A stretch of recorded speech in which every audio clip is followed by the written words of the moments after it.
Hola, buen día a todas y a todos.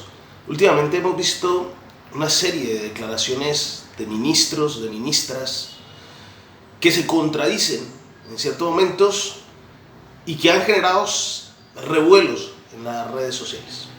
Pues bien, esto hace necesario que reflexionemos, por ejemplo, frente al concepto de lo que es gobernabilidad y gobernanza y relacionar esto con la opinión pública.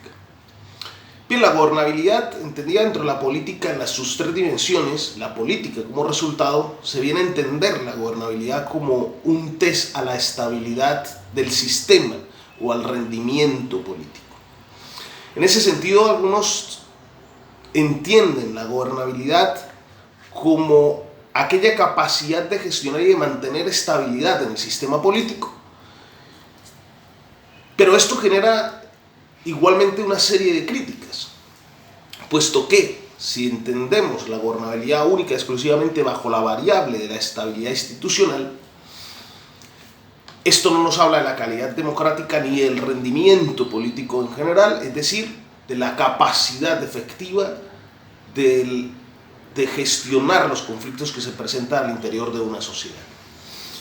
Dicho de otra manera, podemos tener estados con alta gobernabilidad, puesto que tienen una fortaleza institucional o una estabilidad aparente bastante prolongada en el tiempo, y ser perfectamente una dictadura. Esto no quiere decir, por lo tanto, que tengamos un rendimiento político adecuado o que tengamos unas condiciones de calidad política y democrática adecuadas. Por eso el concepto de gobernabilidad, entendida como aquella toma de decisiones y la capacidad de sustentar esas decisiones sin que se generen momentos de incertidumbre o de cuestionamiento en lo público, de ingobernabilidad, es decir, que sea aceptada por el público en general, no es suficiente para hablar de que un gobierno está haciendo las cosas de manera acertada. Por eso se viene a complementar con el concepto de gobernanza, porque si bien el concepto de gobernabilidad en términos generales entendido como esa fuerza, el concepto y esa capacidad de mando y de dirección al frente del Estado, la gobernanza viene a plantearse de una forma diferente y tiene que ver con la construcción efectiva de políticas públicas y la implementación de estas políticas públicas y, en definitiva, de decisiones políticas, partiendo de la consolidación de esta y la construcción de estas, vinculando a diferentes actores de la sociedad. Entiéndase con esto, por ejemplo, frente a una reforma tributaria, pues a empresariados, a diferentes sectores financieros, a sindicatos, a organizaciones sociales, organizaciones civiles, etcétera, etcétera. Y así en cada uno de los diferentes aspectos. En este sentido, la gobernanza tiene que ver con la construcción de redes y el Estado y de los actores políticos con una responsabilidad de gestionar y de servir para tender puentes y para construir acuerdos entre los diferentes actores y la diversidad de la sociedad. Esto es, sin duda, algo complicado porque no es necesario o no se necesita exclusivamente de la voluntad de los actores políticos que están al frente de las instituciones públicas, sino que es necesaria también la disposición de los diferentes actores.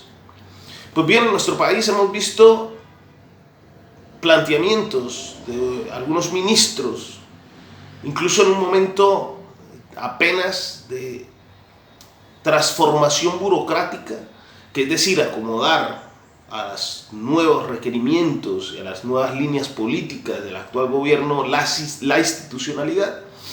Hemos visto salidas en falso y hemos visto cómo se recula.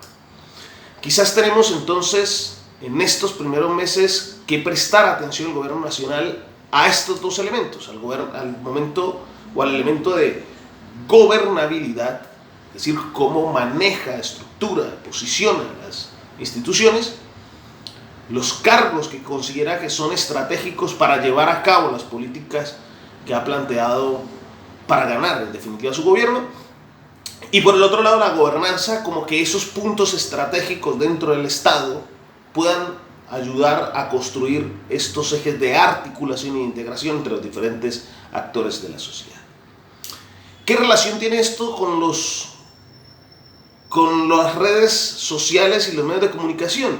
Y es que tenemos que relacionarlo con la opinión pública. En algún momento hemos hablado de los tipos o cómo se entiende la opinión pública. En este caso tomaremos la opinión pública como la opinión publicada, es decir, aquello que logra tener relevancia en el espacio mediático, bien sea este en los medios tradicionales o bien sea en las redes sociales. Pues ante ciertos movimientos o intentos por parte del gobierno de mover fichas burocráticas, que es algo completamente normal y legítimo y de hecho deseable para que un gobierno pueda desarrollar sus políticas, frente a algunas declaraciones públicas, el gobierno, algunos actores del gobierno, parece que no actúan como gobierno, sino que se dejan presionar del estado de opinión. Es decir, de cualquier cosa loca que le pase por la cabeza a un influencer que tenga miles o cientos de miles de seguidores y logra hacer un escándalo. Esto logra echar hacia atrás un gobierno. Logra echar hacia atrás o ha logrado echar hacia atrás en este momento nombramientos, posiciones políticas y ha llevado a contradicciones dentro de los mismos actores relevantes del gobierno. En este sentido es necesario, por eso, recordar los términos de gobierno, de gobernabilidad y de gobernanza. Es necesario avanzar en términos de gobernabilidad en este primer momento, para después, avanzando en esos puestos burocráticos, en esa estructura del Estado que es apenas normal, avanzando en gobernabilidad, plantear el avance en gobernanza. Y en ese sentido, si logramos avanzar en esos dos elementos, estoy convencido que lograremos avanzar en el propósito de hacer de Colombia una verdadera república democrática. Es esto, un fuerte abrazo a todas y a todos.